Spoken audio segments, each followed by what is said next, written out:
Welcome to another episode of the Mapscaping podcast. My name is Daniel and this is a podcast for the geospatial community. Today I'm talking with Michael Bewley. He's been on the show before. He's the Senior Director at AI Systems at Nearmap, and today on the podcast we're talking about the state of the art. Where are we in terms of capturing aerial imagery? What does it look like today? What equipment are we using? How do we process the captured data? And what are people buying? What are people paying for? What are they doing with this data at the end of this? In some ways, this is a story about turning unstructured data into structured data into insights. We just happen to be talking about aerial imagery. There's no way I could afford to keep this podcast running by myself. So I ask companies to help cover the cost of producing their episodes. Not all of them agree. Nearmap did. So thank you very much, Nearmap, for helping to keep this podcast running. Really appreciate it. Hi, Michael. Welcome back to the podcast. You've been here before, and I will put a link to the previous episode in the show notes of this one. And we need to be a little bit careful that we won't cover too much old ground here. So today, I really want to talk with you about cameras. How do you capture aerial imagery? We're going to be talking a little bit about AI. We're going to be talking about the business model of capturing aerial imagery, what we do with it, who buys it, what do they use it for, that kind of thing. And then if we have time, I want to move on to a topic that you call post-disaster AI. Before we get into all of that, please, a brief introduction. Who are you? Where are you working? Why are you qualified to talk about all this kind of stuff? Oh, it's great to chat again, Daniel. It's been a while. I'm still Senior Director of AI Systems at Nearmap, running the AI team of data scientists and machine learning engineers, basically turning our aerial imagery captures into insights and information using machine learning. I'm glad that you're still the Senior Director then. I would be shocked if you weren't, if you had moved on to something else or been demoted. Can I tell you a little bit about my experience with capturing aerial imagery before we get started? Maybe to set the scene, I want to talk about what you're doing today. Yeah, sure. But maybe I'll give you a bit of context of where I'm coming from and you can help fill in the blanks. So back in the day, about 10, 12 years ago, so I was at university. I was working for an organisation called the Geospatial Research Centre at Canterbury in Christchurch, New Zealand. And we were doing a project. We wanted to make a thermal map of Christchurch. So we took a thermal camera out of a BMW car. We welded it to a aluminium plate. We put in an IMU beside it. We hooked it up to a GPS. We flew it over the city and took photos. And we captured imagery, thermal imagery of the city. This is my experience with capturing aerial imagery. Where are we today? Could you help fill in the gaps? As an aside, that project sounds like a lot of fun, but it's quite different to how we approach things. So we've been capturing aerial imagery for about 15 years now. I think we just ticked over. And we take very much we go from bespoke capture and systems to really this sort of industrial, highly systematic, highly automated approach where we do a repeatable coverage program with a whole set of sensors on urban areas, mostly where people live. And we do it again and again, year after year, so that business customers and organizations can get eyes on the ground. And a lot of the users aren't people who know anything about sensors or all the exciting things about putting a camera in a plane and flying it around. They just want to see the pictures and they want to see how things are changing over time. So when we talk about putting the camera in the plane, are we still there when we think about the state-of-the-art technology? Is it an SLR camera that we're bolting to a plate and sort of rigging up to these other systems? What do the advancements look like today? Like what does the state-of-the-art look like today? Yeah, so we used to actually do that. We used to have these sort of DSLR type setups with really long zoom lenses and things. And then Hypercamera 2 was launched shortly after I joined Nearmap about 5 years ago. And that was our first real sort of custom camera system where it doesn't look much like a camera anymore. There's all sorts of parts that were bespoke in there. And just a few months ago, we started running our Hypercamera 3 system in production. So there's imagery available for customers to use. And that thing is state of the art. It's all the way from like lenses and sensors to the stabilization systems and all sorts of things have been very, very carefully designed to tight spec to fly efficiently and give high quality so we can capture larger scale for the same cost. Last time we spoke, you were just capturing RGB imagery. Is that still the case with this new camera? Yeah, good question. It's not anymore, actually. In the Hypercamera 3 system, we've actually bolted on a near-infrared sensor, so we can capture near-infrared as an additional channel on top of our RGB. And then, of course, we're doing structure from motion to turn the RGB imagery into 3D. So you can talk about an elevation channel as well. So yeah, building up the repertoire of different things really as customers need them. So I'm clearly not an expert in the space, but my guess is we need to capture images from multiple different angles if we're going to create these 3D objects. Does that mean that you have to really carefully design your campaigns to pass over things in a way that you can build these 3D models afterwards, or can you capture the whole thing at once using different look angles? Yeah, so you'll have a plane do what's essentially a lawnmower type pattern where it's going up and back, which is the same way that I think aerial imagery has been done for a while.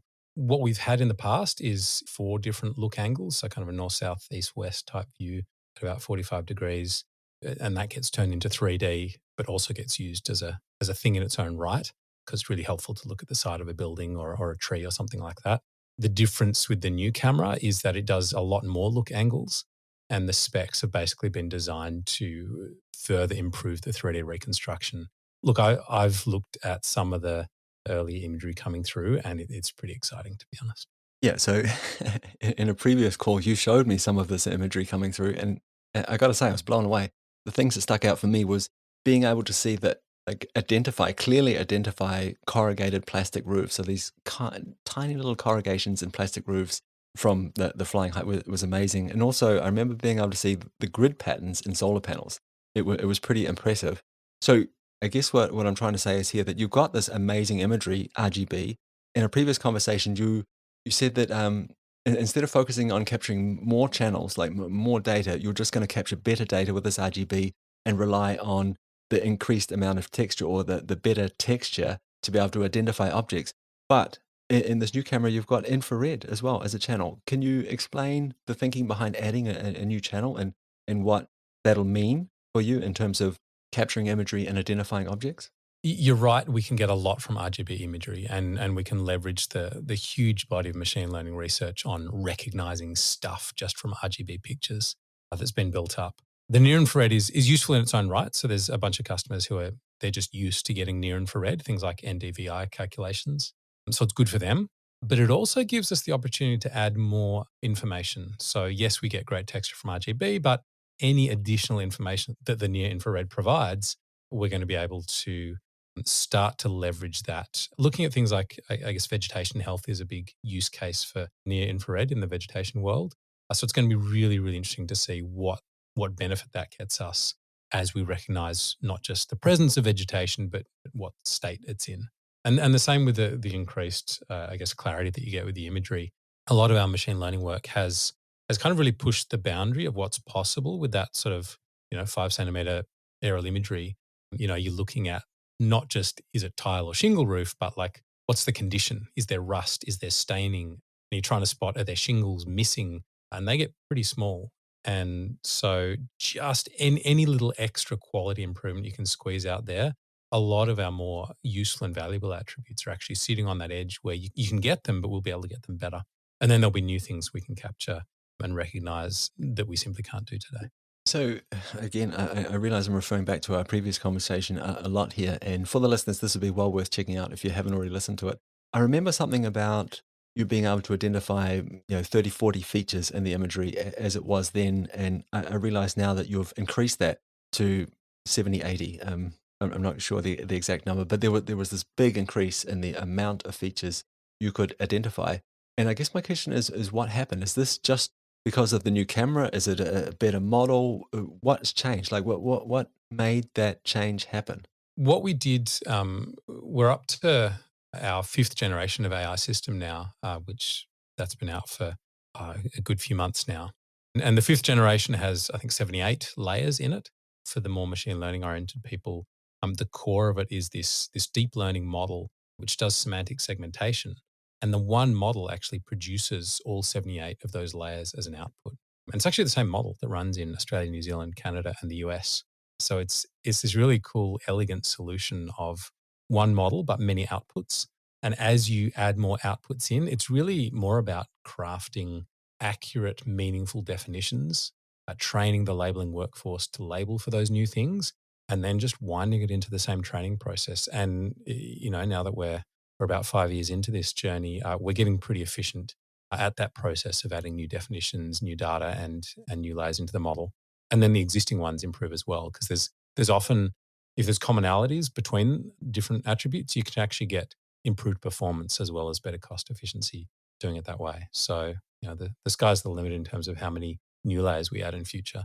So you mentioned New Zealand, Australia, the US, and Canada there. So I'm guessing you have business interests in those places. That's probably why you're focusing there. Is there also because maybe the buildings are similar, the landscape is similar? I'm wondering if the model would perform the same if you went to somewhere in Sudan, for example. That'd be an interesting thing to test. And the correct thing to do would be to test it empirically on data. But to give you an intuition for how a model works at the core, I think we talked last time about with machine learning, you program through the data rather than through kind of, twiddling knobs and tweaking things as much as reasonably possible. So for me, it's about what distribution of data do we have in our training set? So if it's buildings in the Sudan, how unusual are they compared to the full collective set of all the cities and towns we capture across all those four countries? Certainly, when we extended from our training data on Australia and the US, for example, we saw the model work really, really well in New Zealand and Canada without any retraining at all. We've since added additional training data just to hone the edges, but it's really about whether it's something new and unusual that's never been seen before. So there's this sort of wisdom of real production machine learning models where as soon as you release a model, it's old and out of date.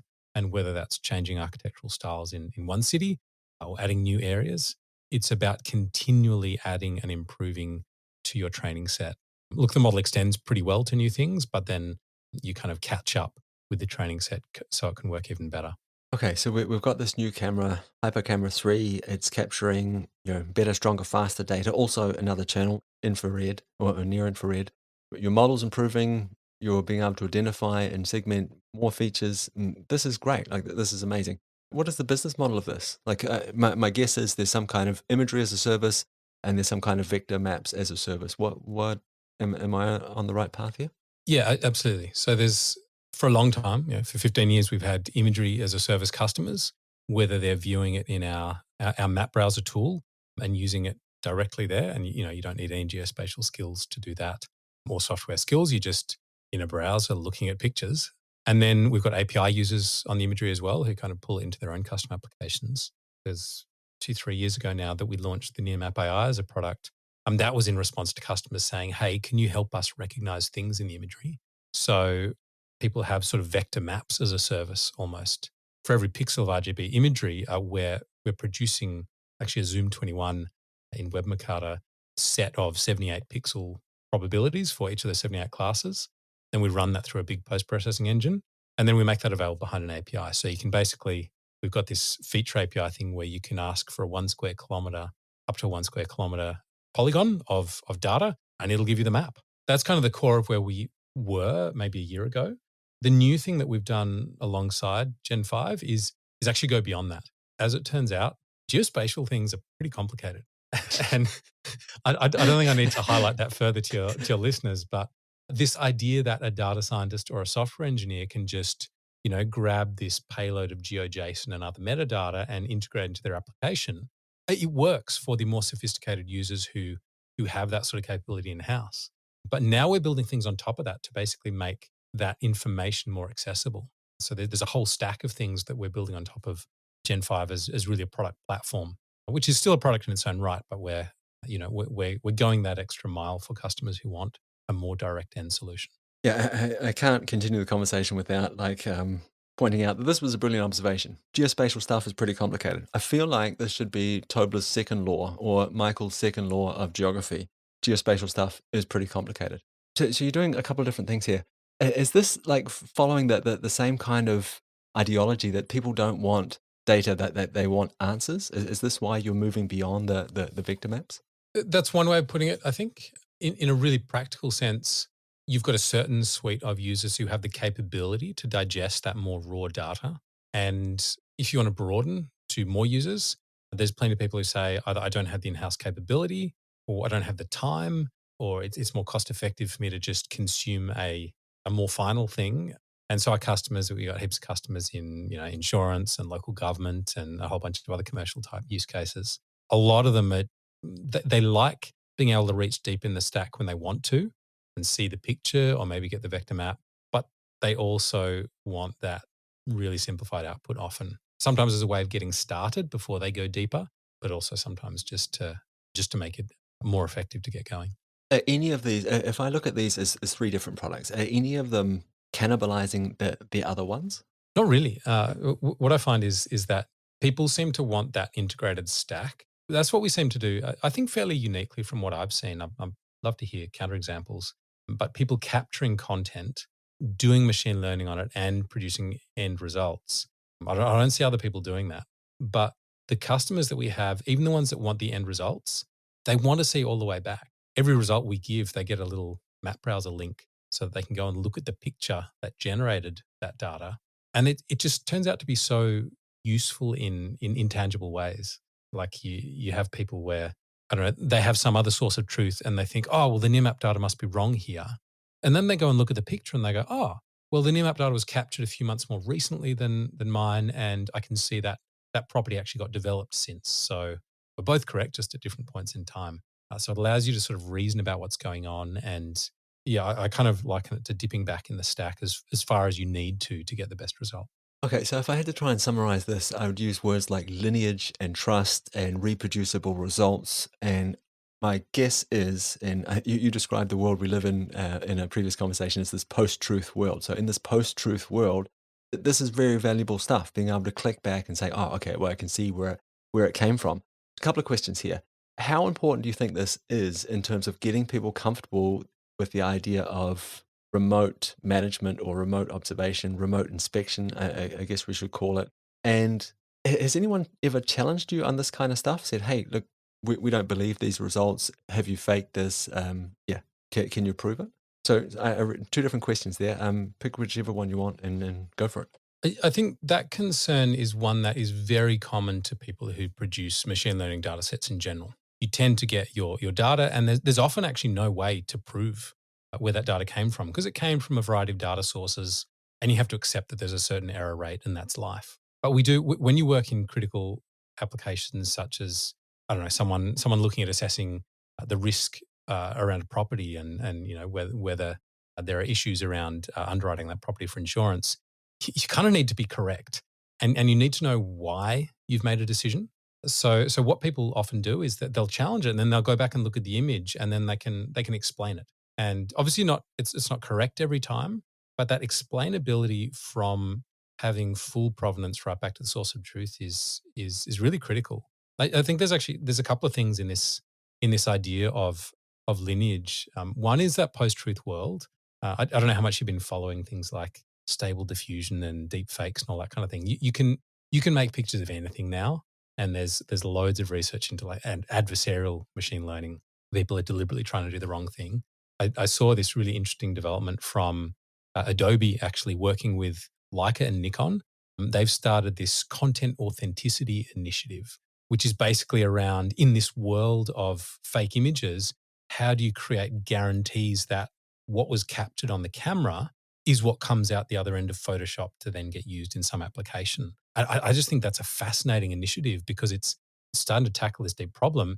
And that's a hard problem to solve when there's multiple vendors and changing of hands. Like the easiest way is, well, we build the cameras and run them, and then we do everything along the way. So we can make some pretty hard guarantees around that. So that's one side around truth. That's really interesting. So this reminds me a lot of what we see in products. So if you think about protecting the rainforest, it's important that we don't consume, trees that come from very, very important parts of the rainforest or that aren't easily replaceable. So the idea is that if you can show the lineage of the products that you're buying, so you know that it doesn't come from this particular area, we're not impacting, Mother Nature in a really negative way by consuming, buying, participating in a certain market. So there's this idea of following things. So this is in the physical world, of course, but this is the first I've heard about it in the digital world. Like, can we track things back to where they came from? Do we know what happened to them along the way? Can we document it? Yeah, and I've had customers ask specifically about this space, which is fascinating to me. Like they're really on the ball with what's happening, and that content authenticity initiative thing is that was only announced, I think, in October 2022. So there's a lot happening in that space, but it's not like there's the malicious stuff that you have to worry about, but there's also just just errors and challenges through complexity. And I think this is very, very analogous to what a lot of geospatial professionals do, in that if you're working with data from some source and then someone else has transformed the data and then you have a poke at it and then you hand it off to someone else and they have a poke at it, there are so many things that can happen on the way there that allow errors to creep in, that allow misinterpretations to creep in. Unless you actually deeply understand exactly every step of what's happened to the data along the way, I don't know how you guarantee how well it works. I guess this is where it's great to have a company like Nearmap, for example, to point to and say what they said. Someone that you can hold responsible for the accuracy and precision of the data that you're consuming. And because I guess at the end of the day, people are making decisions based on this, and it could have huge consequences for the public at large. We're talking about lineage, trust, and reproducible results. I know that you're collecting data in different frequencies, so two, three, four, five times a year kind of thing. Is this lineage and trust, does that go all the way through those different campaigns? Could I click on an image or click on a feature, click on a house and see how it's changed over time by diving back through these different campaigns that you've run? Definitely, that's really the whole premise behind our capture program, is to do it consistently. So I think going back 15 years, we've stuck to 5 to 7 centimeters per pixel RGB as the base, and added on other things over time. But that allows us to do what I kind of described in a talk recently, kind of hop into this geospatial time machine and run our AI system on data that's up to 15 years old in Australia and about 8 years old in the US. And then you get valid results and you can start to compare and look at changes. And man, there's some fascinating stuff there. Yeah, yeah, there's no doubt in my mind that there is. So now we're talking a little bit about capture rate, and what are people asking for when you think about capture rate? Are they looking for increased coverage or do they want higher frequency? It's a balance, as always. Our customers tend to focus on the built environment and where people live. So we focus less on square kilometers and square miles and more on the percent of population covered. So we're constantly driving that up year after year. We vary capture, in the really dense urban environments, we're capturing a few times a year. And then the more remote ones, we just capture them once a year. Particularly in the US, there's this idea of leaf on and leaf off capture. So trying to capture it when the leaves have fallen off the trees in certain parts of the country, because you can see more on the ground. But then they want leaf on as well to see how much vegetation there is. So it's a mix. What we really strive to do is to be consistent and to have that promise of consistency over time, because our customers are long term and they want to see how the world changes. And if you keep messing around with the way you capture, you actually break that ability to monitor properly over time. Yeah, so that poses some interesting questions when we start to think about data fusion, right? So using this with other data sets, like at some stage, I guess you're going to have a mix match. You're going to have like different results being visible. In Nearmap's imagery, I can see this house is not there in this other stuff. How do you see that playing out? That's tough. So people who do machine learning on a mix of different imagery sources, which is I think the standard way it's getting done by a range of startups, those different sources behave quite differently, and we have really tight control over it at Nearmap. And I can go and speak to the people who design the cameras and run all the codes, so we can understand everything about it. But what do you do if you've got a satellite data source that isn't detailed enough to pick up the roof condition, or maybe it can pick it up a little bit, and then another source where you can, and you're trying to blend together, a whole bunch of different sources, you're going to get some really interesting behavior. I'll put it that way, in terms of where the errors appear. I don't know how you would go about presenting that to customers in a simple way. What you want to do is abstract away those multiple data sources and fuse it together. But the quality of your results is going to be quite variable in a surprising way, depending on which sources you're leaning on, which is why we've been able to kind of go so fast and so easily, just going all in on Nearmap data. How certain do you have to be that the house is there or that these are the dimensions of the house before you would add it to your data set, present it to a customer? We give confidence scores, and we actually do more than that now. We do. So for building, for example, we'll give a confidence score, which is the percentage likelihood of that being a real building. So if it says 70%, then 7 out of 10 times it should be a building, and 3 out of 10 times it might not be. And you'd only get a low result like that for something like a garden shed that's half covered by trees.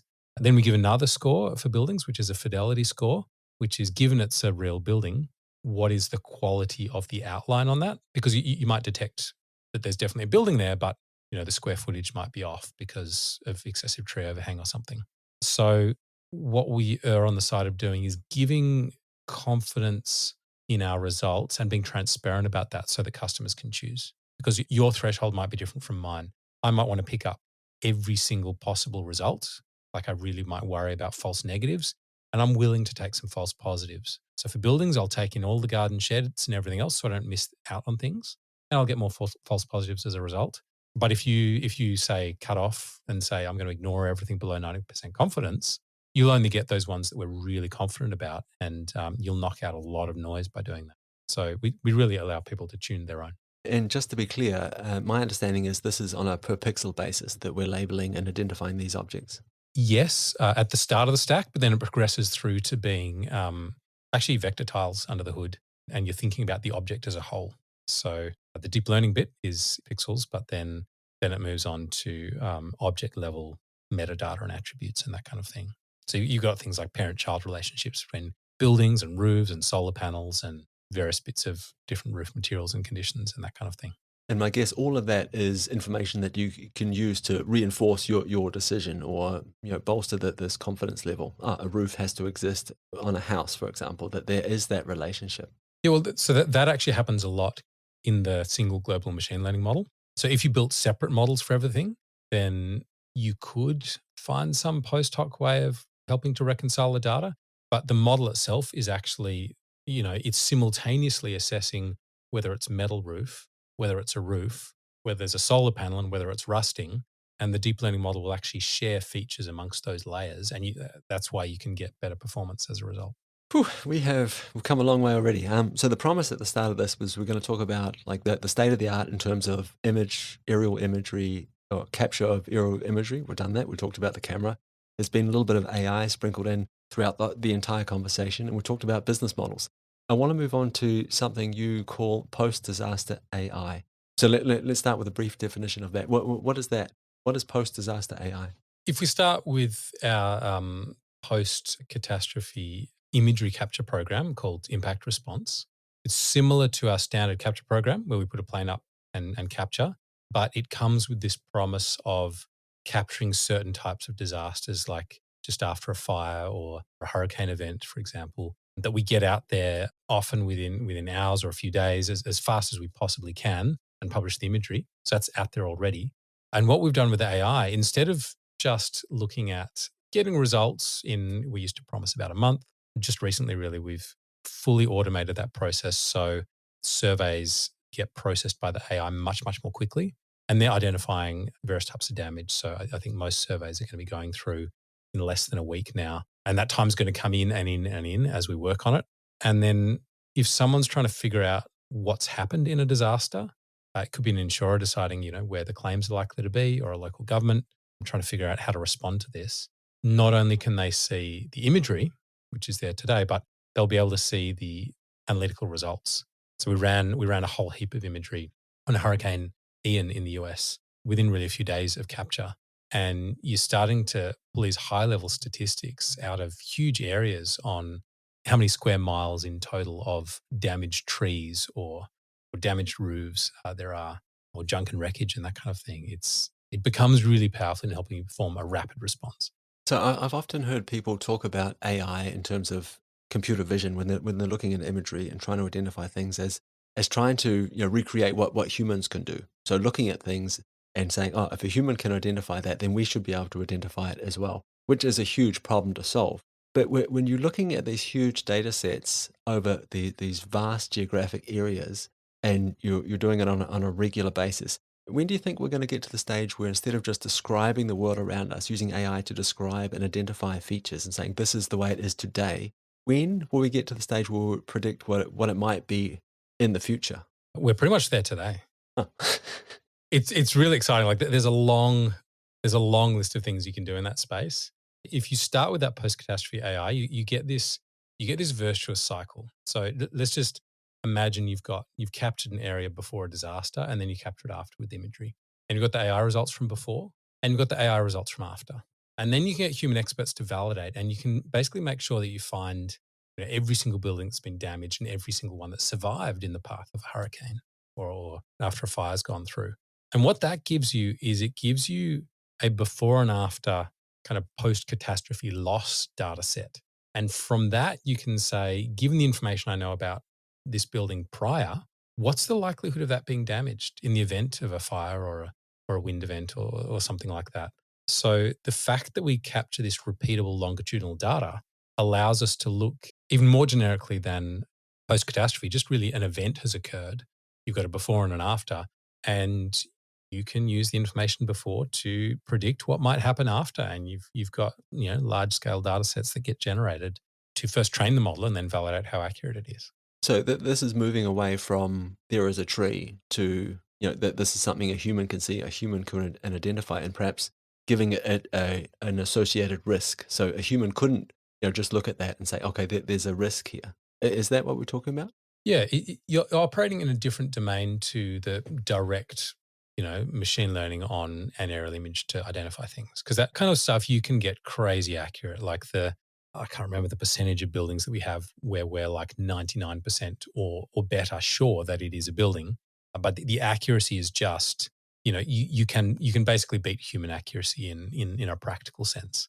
In terms of this future predictive stuff, you obviously can't because there's a lot more randomness going on. So what you're doing there really is looking at what factors, maybe on a building, maybe nearby, like we can look in the map, 10 feet, 100 feet, 300 feet away from a building and look at, trees nearby.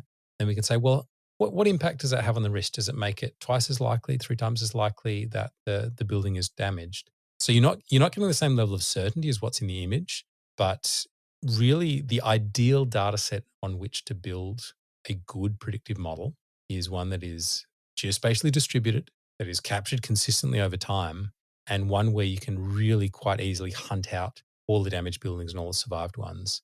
And that's exactly the data set that we have started to generate at the core. So it gives us basically as good a chance as is possible. It is predicting the future, but it's not obviously not with the accuracy of 99% confident this is going to happen. So when I talk to people about this kind of thing, again and again, this idea of change detection comes up. So predicting change or identifying change, I should say. And my understanding is this is relatively easy to do. Oh, that pixel is different from the way it was before. A change has happened. But I think the more useful result would be meaningful change. When you talk about meaningful change in terms of building damage, if we use that as an example, what kind of things are you picking up on? Like when do you know that, oh, okay, this is meaningful change and it's damage that has happened here? How do you do that? Is this just a question of extremely accurate labeling? So for this risk modeling case, yes, because you really need to make sure that your ground truth is impeccable quality. So every time you use automated methods to identify that you think a building has been damaged, you're going to verify that with a human because if you get that wrong, that's a problem not only for your model training, but it's a problem for your reporting of how accurate it is.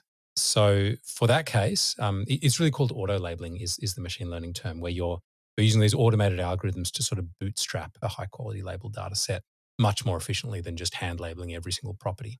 When you go further than that, when you look at other sorts of change, it's very easy to do a not very good job of change detection.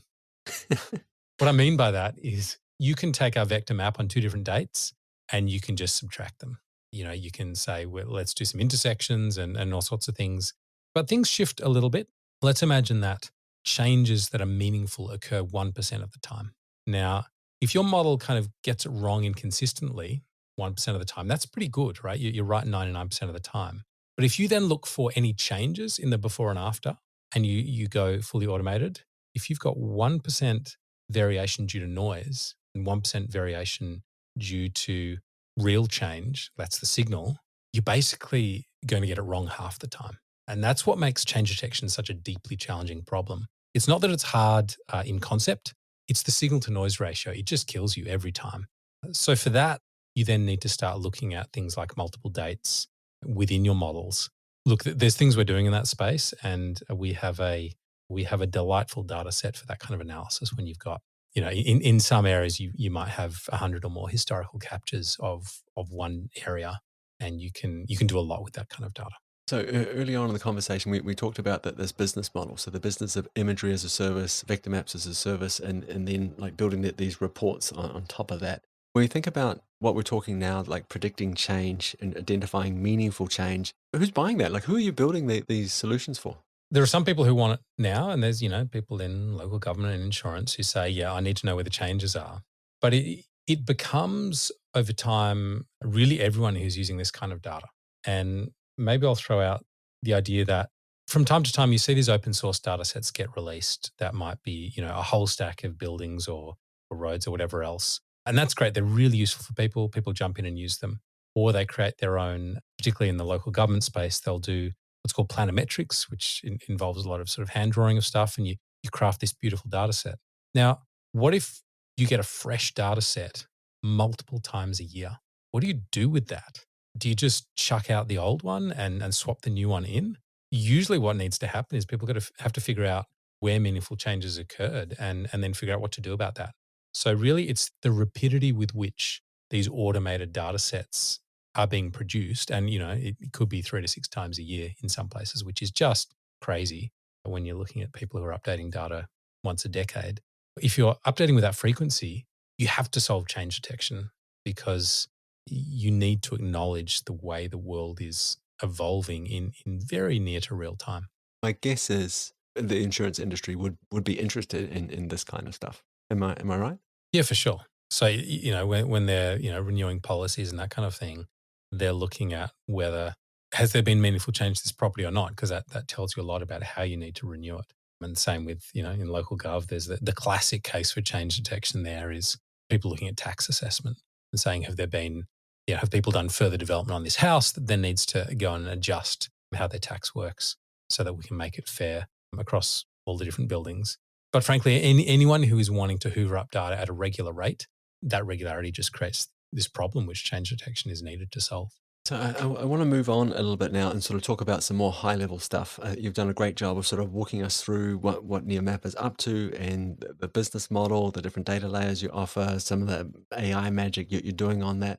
But if we get in our theoretical helicopter and fly up and look down on things, so I want to start with a question. Do you have a robot lawnmower? I absolutely do.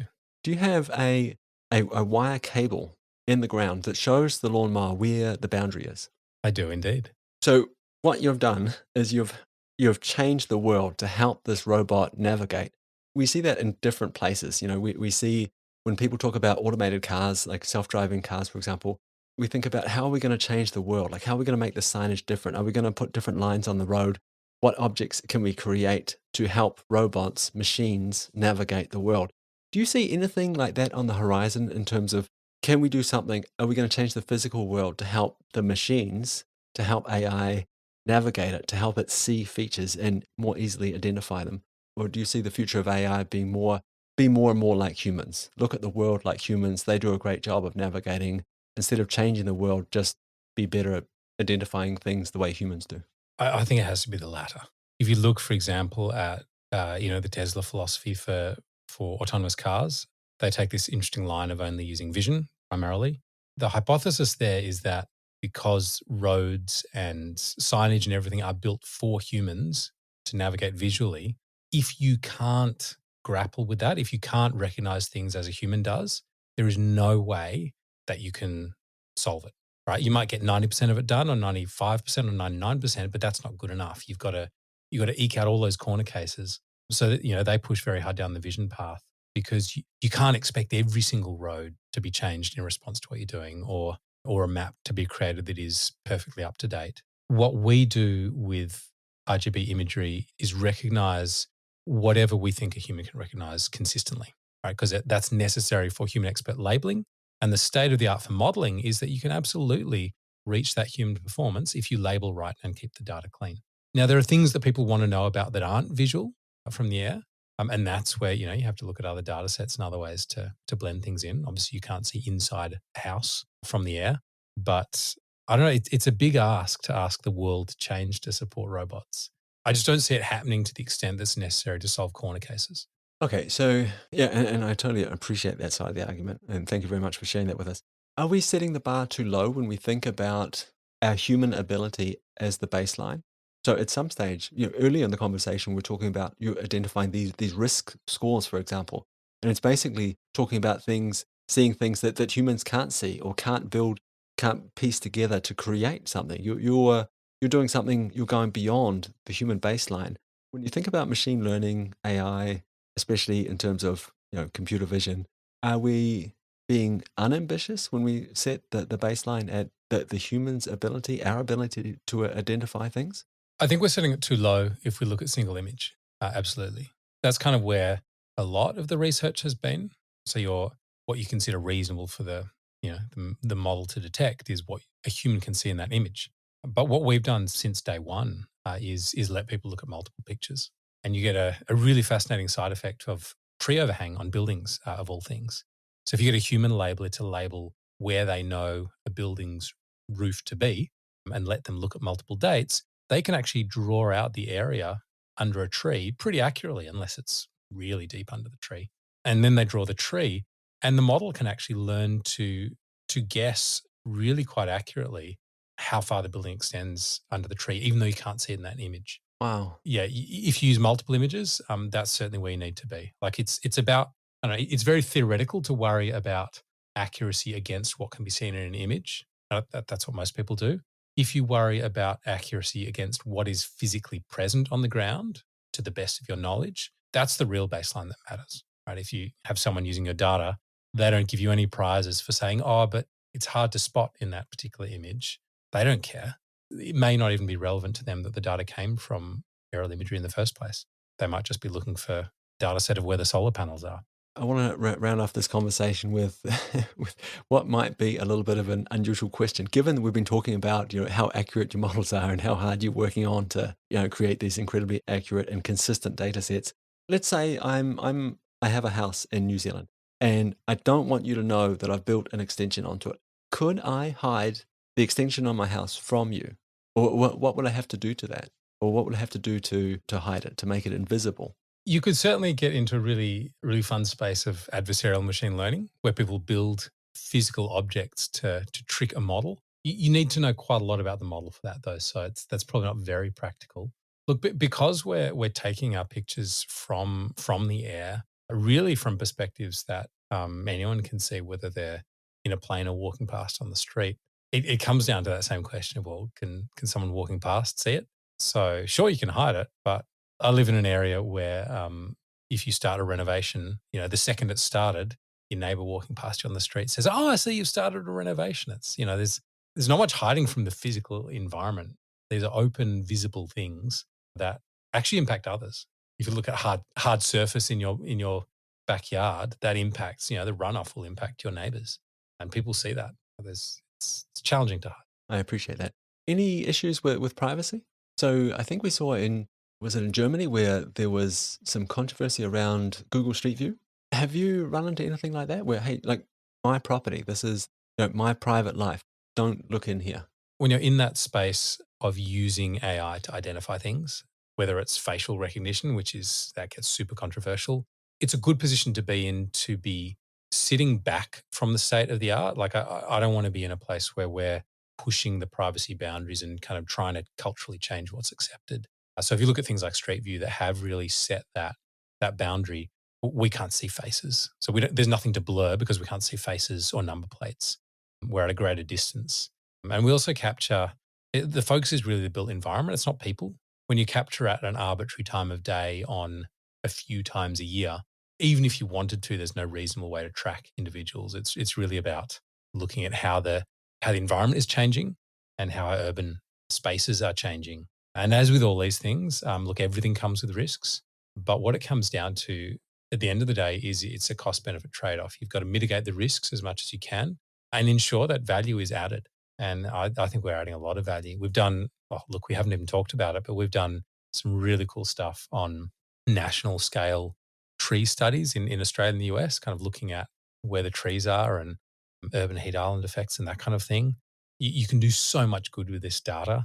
And it's just in many ways ill suited to pushing the boundaries on privacy. When you're doing this work, you're talking to people like me that perhaps don't understand a great deal about AI, the possibilities of it, the way it works. You can tell by the questions that I'm asking that, I'm not the expert that you are.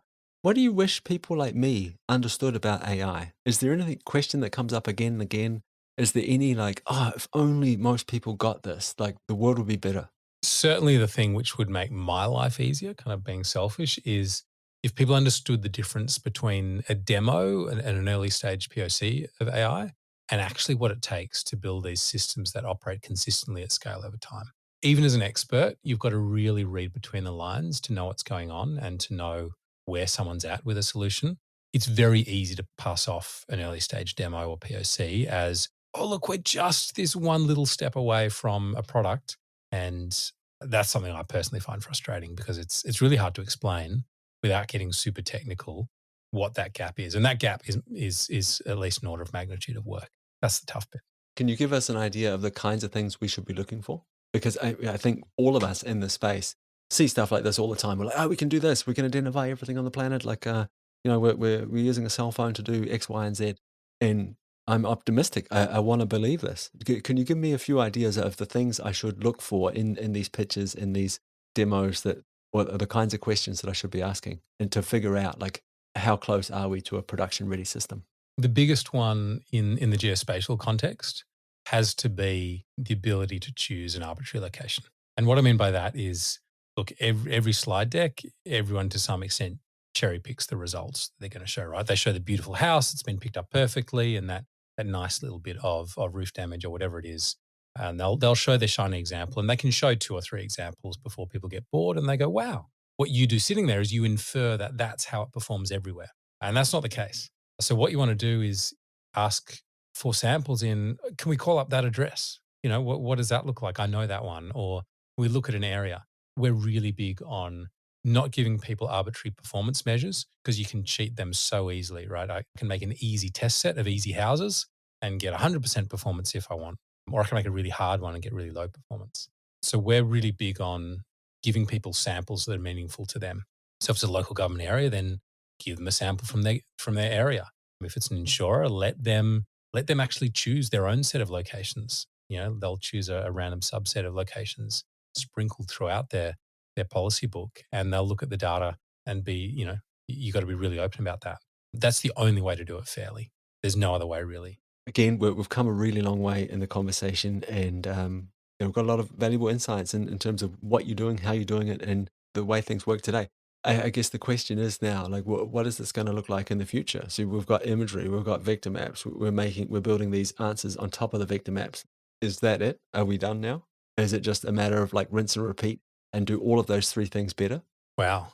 If we can solve all of those end state solutions, then sure, I reckon we're done. But if you look back at the journey we've had, we've kind of solved repeatable automated imagery at scale.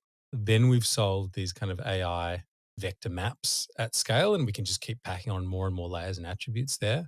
The next bit is diving deep with customers. It's saying, how do I build on top of this base AI map to actually craft what's the risk of this happening in this scenario? For roof condition, we released this summary score that just simplifies things for particular types of user. So yeah, if we can knock over every single use case with a bespoke solution, sure, we're done. But I reckon that'll take more than a year.